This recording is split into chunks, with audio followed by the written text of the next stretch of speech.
Welcome to Substack Lead Scouting. I'm Parker Fleming, and today I want to talk about Tounde Yessoufou, an incoming freshman at Baylor that I believe should be in the running for the top 5. When gathering my first impressions on the upcoming freshman, I came away with the belief he will be a high-level playoff rotation player in some capacity with his two-way play in the lenses of today's NBA. Let's run the numbers, let's run the tape.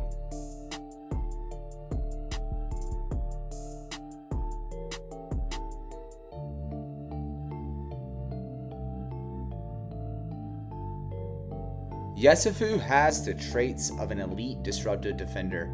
Measuring in at 6'5" and 215 pounds, he's a versatile defender capable of taking on many roles defensively. This bodes well for his athletic tools as well, as he can defend the perimeter or help stop plays as the low man defender. In this early study, his rim roaming as a shot blocker popped to encapsulate his defensive versatility. In addition, he excels at getting out in transition off cycle opportunities.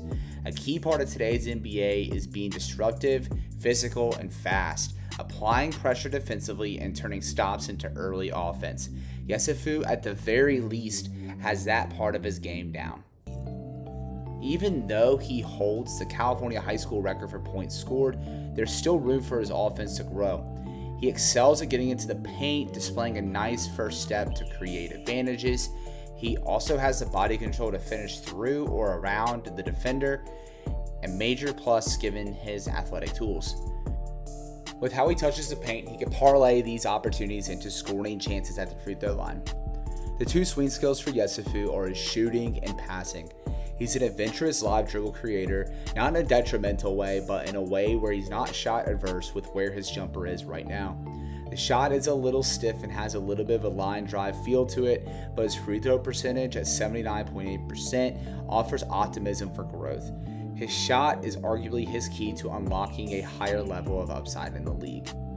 Yessoufou also needs to prove he could be a sound playmaker for him to realize his upside, as he dished out 7 more turnovers than assists in EYBL. However, I did like these reads in this early study. All in all, Yessoufou checks a lot of boxes of necessary role players in today's NBA, and it wouldn't be shocking at all to see him excel in high leverage games on both sides of the floor. There are 3 things I'm monitoring with Yessoufou this cycle. 1, how will he be used at Baylor? He obviously has tools offensively, but will he have the ball in his hands as an initiator, or will he primarily be a guy that just attacks tilted defenses off closeouts? Secondly, where will his creation lie? Creating paint touches is the nucleus of his creation at the moment, but can he find a gear as a shooter and a playmaker to give NBA teams visions of a two-way star? Finally, how will he look defensively? This is why I'm so high on him, having him 4th on my big board in the preseason moments, because the defense gives him a high floor. While Twitter highlights give the belief of a Anthony Edwards 2.0, and while he can become a two-way star, at the very least, he reminds me of a Lou Dort or Dylan Brooks type player that can make his imprint on winning with high-level defense.